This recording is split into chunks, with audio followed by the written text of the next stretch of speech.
One. Hello, my name is Jax Bailey. Welcome to my kitchen. Today we are going to be using these various ingredients as my cameraman moves across. And we are going to be making a pork tenderloin steak that has been marinated for about 24 hours. Then we are also going to be doing some spiced potato wedges and a nice garden salad with my own variant on a vinaigrette. Today we will be getting started with just having the whole potatoes. All the vegetables and everything has been thoroughly washed and cleaned, including the countertops, my Satoku knife, as well as my replacement for a paring knife, because it's just going to be used for peeling the carrot. I don't need anything more than that. So with the potato, you're going to want to have sizable chunks. If my cameraman could get in here. Pretty good slabs, right? And then with something like this size, you're probably going to want to break it into fours or quarters, if you will. And you want to go on a bit of an angle.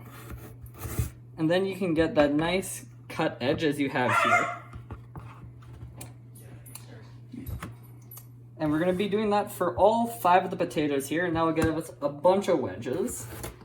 And it's very important to try and keep it all at least somewhat kind of symmetrical in the ways of thickness, because you don't want your potatoes getting overcooked and some undercooked, and it's a long process just in general, so it's good to have them all pretty much the same, because then it all comes out just right and it tastes great. Now as you can see, my little cutting board's starting to get kind of filled up now, which is why we have a bunch of these handy bowls here. They're going to get put in here anyway, so don't be afraid to chuck them in early if you run out of space. The whole reason is there to have space and create a nice, more open area for you to cut. And if you can get a zoom up on just how my hand form is here, you want to make sure to keep your fingers away from it at all costs. Even though you're cutting to yourself, the tip can stay right on the cutting board there and slide in very easily with a nice sharp blade. And then you are at no harm to yourself.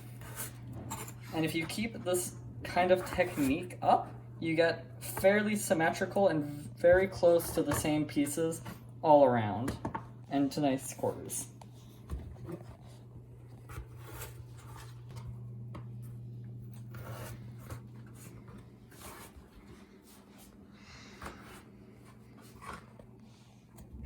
Alright, and that sums that up for the potatoes. Now what we are going to do is we're going to be adding a bit of a spice to them, because you don't want to just bake your potatoes and say good enough. So what we have started here is about half a cup of olive oil. I'm currently using some Western Family Signature extra virgin olive oil. Tends to have the better quality. You get a bit richer flavor in what you're having. So for what I'm going through here, most of these are going to be in increments of 1 tablespoon, so 15 milliliters. And we're going to start off with some nice garlic, because that tends to have just a good flavor. And you don't need to be exact with it, because it is cooking. It's not going to throw the whole thing out of whack if you're a little bit off. We're going to add some paprika, if I can open the bag.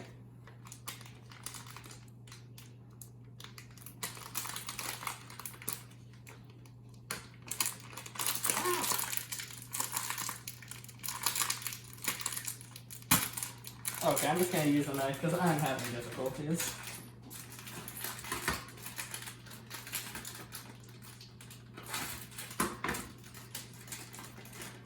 Hopefully you don't have the same difficulties with plastic bags as I do.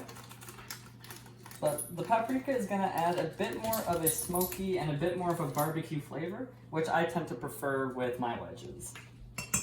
So once again, we're going to be doing another tablespoon or 15 mils with that. Then we are also going to add some similar tasting spices, such as basil, a little bit of tarragon, and some fresh chopped parsley. To chop the parsley, it's going to be a very simple process. Just going to line it up, keep your fingers back. If you can zoom in, you can see how my knuckle is pushed out here. that is going to be a gauge to make sure we don't actually cut our fingers, and we can slowly move that back while keeping a uniform cutting. Therefore, we will get very similarly sized pieces throughout, and we keep all the skin on our fingers. Wow. Then the parsley can go directly in. And this is where we're going to deviate a little bit, where we're just going to do 5 mils of the tarragon and basil. Because we did have a decent amount of parsley there. This will help kind of formulate a very strong flavor with it.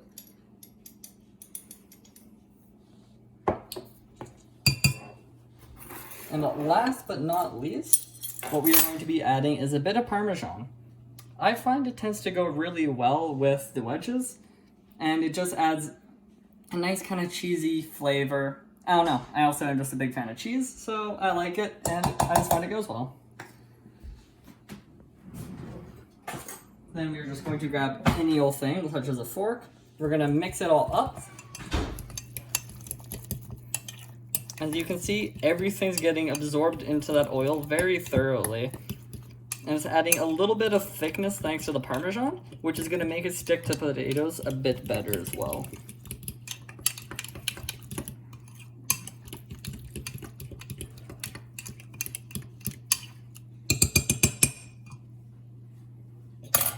And then you get a nice kind of, almost a mahogany-esque color from it, which it just turns out that way because of the paprika, so that just works perfect.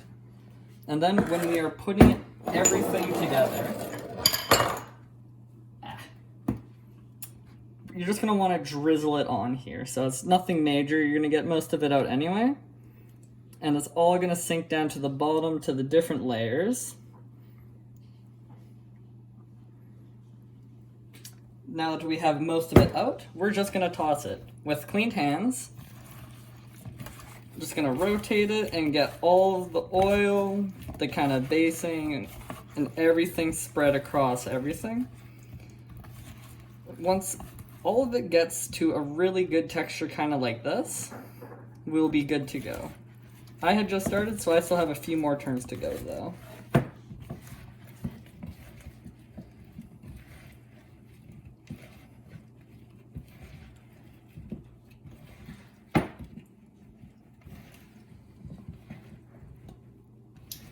And this is pretty much how they look when they're all said and done. Your hands get a little bit stuff on it, but whatever, you're just tossing your taters.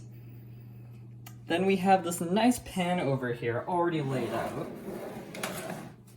And you're just gonna lay them down like strips. And there you have it. You have the potatoes all laid out. They will be good to go into the oven. The next step for what we will be doing is we're going to be dealing with our salad. We have a bunch of very nice vegetables laid out here. We have about a whole head of lettuce, we got 1 tomato, about 1/3 of a cucumber, a whole red pepper, a carrot, which I'm going to be using the peeler because I don't like the carrot skins personally, a little bit of green onion, and about 4 mushrooms here. You don't need to use all the ingredients, but use to what you think is a good balance and to what you like.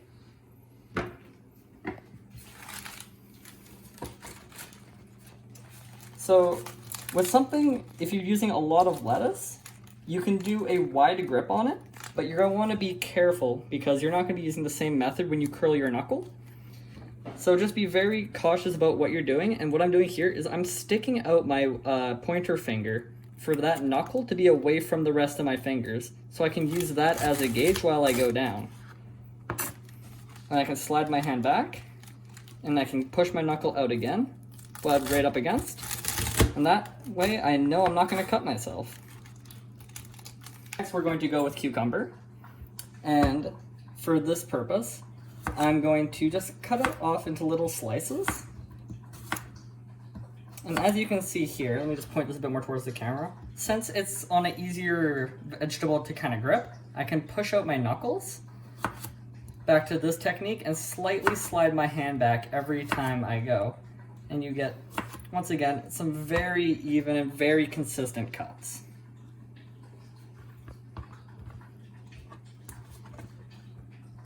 And then since I have them all like this, I find biting a whole piece of cucumber like this is a bit much.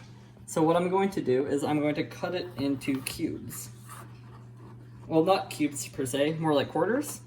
And since they're already in a nice tower if you stack them, you just slice down. You have your quarters pretty well done. Simple as that.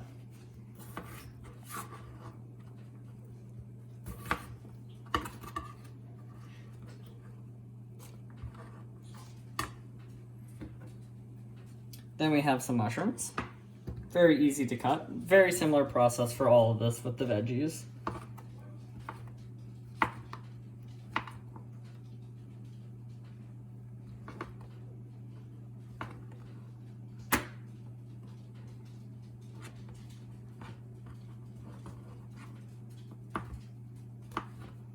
I just cut the stem offs to be little chunks because I find it easier to eat in a salad and it takes up less room in your mouth, so you can get a more fulfilling kind of bite when you scoop up your lettuce and the rest of your veg in your salad.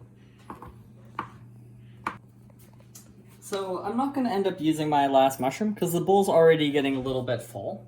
So there's going to have plenty of other vegetables in there and it's going to be very healthy. So now we're just going to be dealing with the carrot. Only going to use one, maybe only a half. And it's going to be very easy. With a peeler such as this, you're just going to put it on the top and slide down, and you get a nice clean strip right off of there. Don't know if you can really tell through the camera, but yeah. And you just kind of repeat the process all the way around the carrot until you get the outside kind of skin fully removed. And just like with the cucumber technique, we're gonna bud our knife up to our fingers here, just on a little bit of knuckle there, while keeping the tips of our fingers safe. Next, we're going to be dealing with a nice big red pear. Or not a pear. Wow, a pepper. I know vegetables and my fruits. I swear.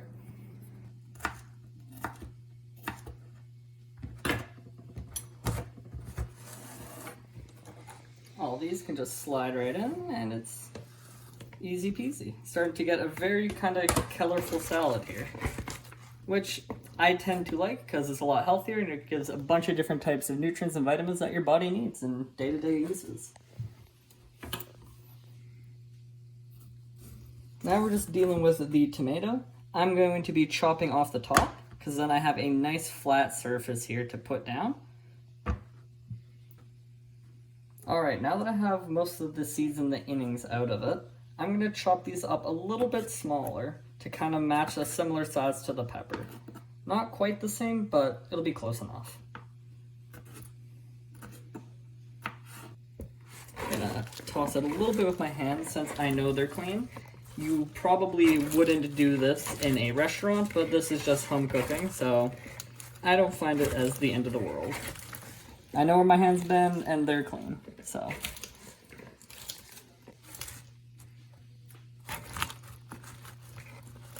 There you go, you got a nice looking salad there. It's going to have this nice cup here. All it's going to be doing is it's going to be holding the vinaigrette that we are going to be making. So right here we have some red wine vinegar, which is going to be one of the bases for our vinaigrette. We have some more extra virgin olive oil. And then we have a little bit of white onion and a single clove of garlic. So with the onion, I've always found it made me cry.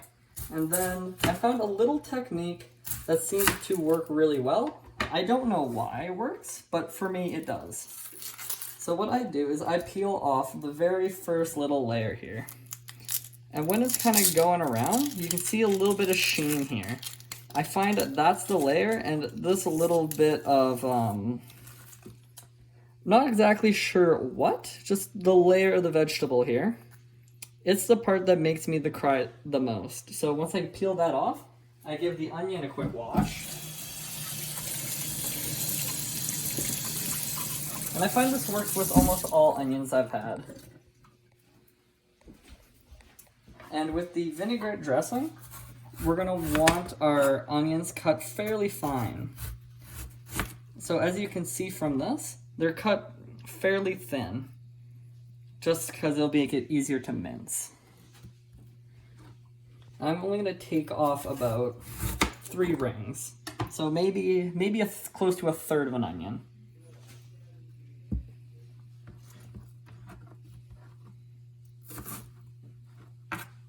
Then just going to go very slow around the sides, slowly rotating it.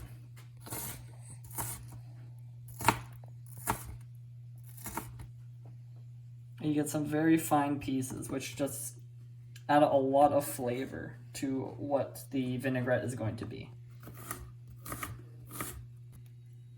And since this is a lot of onion, as you can probably tell, we're going to be needing a lot of dressing, which is going to be our oil and our red wine. If you don't have enough, it's not the end of the world. Always start with a little bit less than what you need, because you can balance out for flavor for what you need later on if it's not quite right. But before we get to that, I'm just going to add my clove of garlic. And one thing I always do, because I always find it really easy to mince garlic, is I have the flat part of my knife, and I just kind of put pressure on it and squish the garlic clove. And it's nice, easy. It's already starting to break apart a bit, which is good for what the purposes of us using it for. So then I'm just going to slowly go down and just take off little bit by little bit. So now,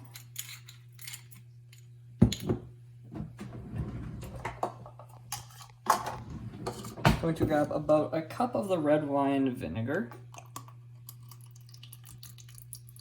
Alright, not quite 1 cup, but it's pretty close. And we can pour that right in here. It's already filling up quite a lot. And we are going to want to add about 1/2 cup of oil to start.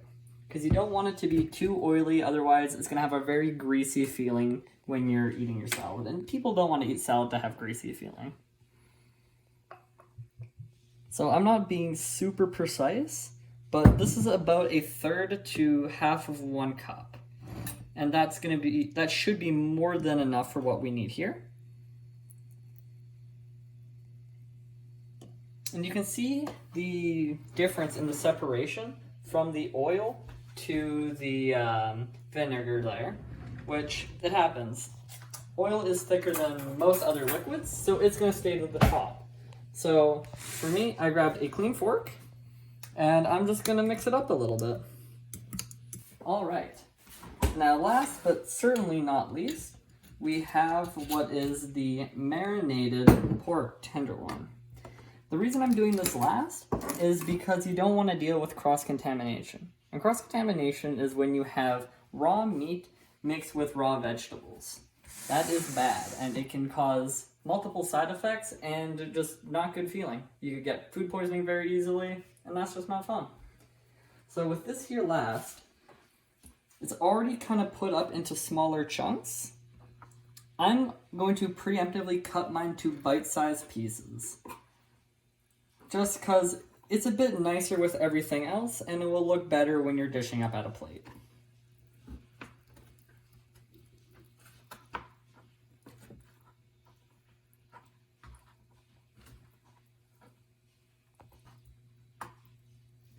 And as you can see, if you look into the meat, you can't really see a lot of normal color. That's because it has been marinating for about 24 hours in a soy sauce-based marinade, which gives it a very strong flavor. But because it's been resting for so long, you can tell the meat, because it's no longer pink, is absorbing all of the juices that the soy sauce had to offer, which is very good to see in a marinade. So what we are going to do is come over here, grab the meat. Since it had a bit of oil in the marinade, we're not going to oil up the pan or anything, also because the pan is non-stick. Doesn't really need that. And we're going to set it on a 8 on my gas stove burner and just put it in, let it cook. So we'll be back to you when we're done with that and we can show you the presentation of all the hard work. Thank you.